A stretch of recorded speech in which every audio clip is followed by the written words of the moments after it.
तुम्हाला माहिती आहे का, तुम्ही जर नेहमी एकाच पद्धतीने अंड्याची भाजी बनवून आणि खाऊन कंटाळला असाल ना, तर एकदा हा मस्त चमचमीत दमदमीत असा तवा अंडा मसाला बनवून नक्की पहा. आणि ही रेसिपी खास बॅचलर्ससाठी आहे, कारण यामध्ये कोणत्याही प्रकारचं वाटण करायचं नाही आहे.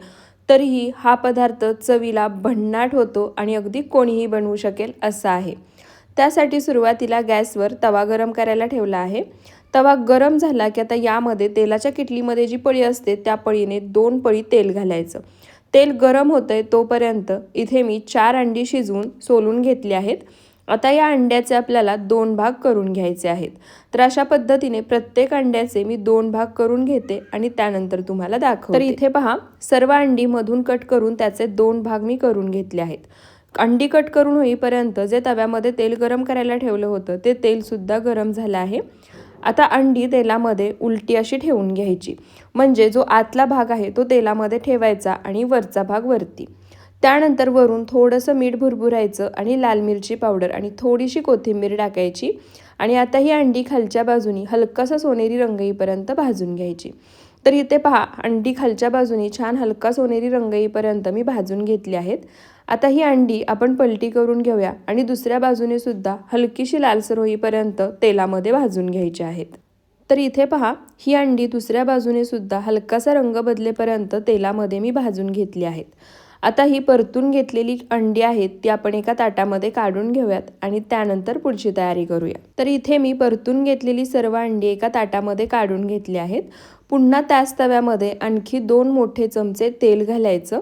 तेल गरम झालं की एक छोटा अर्धा चमचा जिरे घेतले आहेत ते घालायचे. जिरे छान तडतडले की इथे मी 2 हिरव्या मिरच्या बारीक चिरून घेतल्या आहेत त्या घालायच्या आणि एक मोठा चमचा आलं लसूण आणि कोथिंबिरीची पेस्ट खलबत्त्यामध्ये जाडसर ठेचून बनवून घेतली आहे ती घालायची.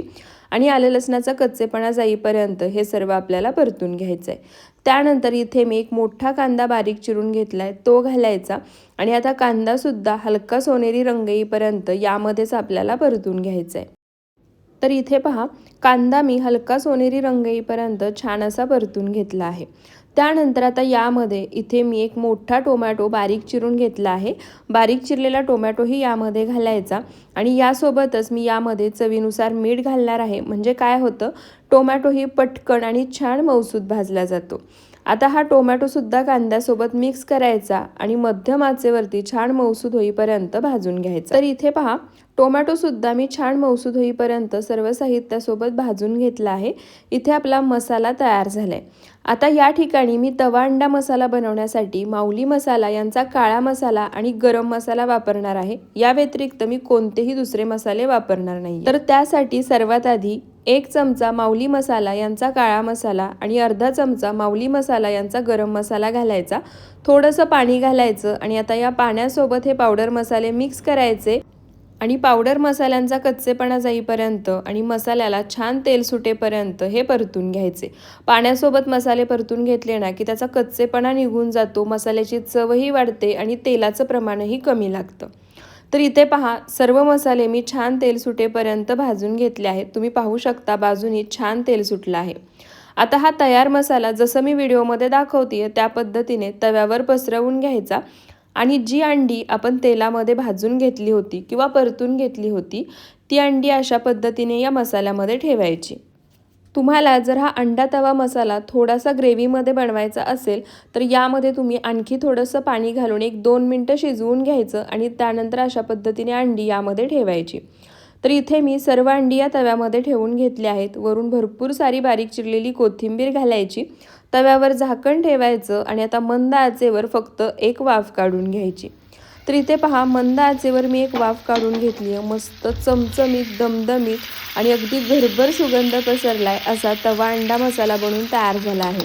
आणि काळ्या मसाल्यातला हा तवा अंडा मसाला इतका भारी लागतो की काही विचारूच नका. मस्त गरमागरम चपाती, भाकरी किंवा भातासोबत सर्व करायचा. कोणतंही वाटण नाही, जास्त तामझाम नाही, अगदी बॅचलर्ससुद्धा सहज बनवू शकतील इतक्या सोप्या पद्धतीने हा बनवून तयार होतो. तर तुम्ही सुद्धा एकदा नक्की बनवून पहा. व्हिडिओ आवडला असेल तर व्हिडिओला जास्तीत जास्त शेअर करा, एक लाईक नक्की करा आणि आणखी असेच साधे सोपे नवनवीन रेसिपी व्हिडिओज पाहायचे असतील तर आपल्या सरिताज किचन मराठी या यूट्यूब चॅनलला सबस्क्राईब करायला विसरू नका. पुन्हा भेटूयात अशाच साध्या सोप्या नवनवीन रेसिपी व्हिडिओजसोबत. व्हिडिओ शेवटपर्यंत पाहिल्याबद्दल खूप खूप धन्यवाद.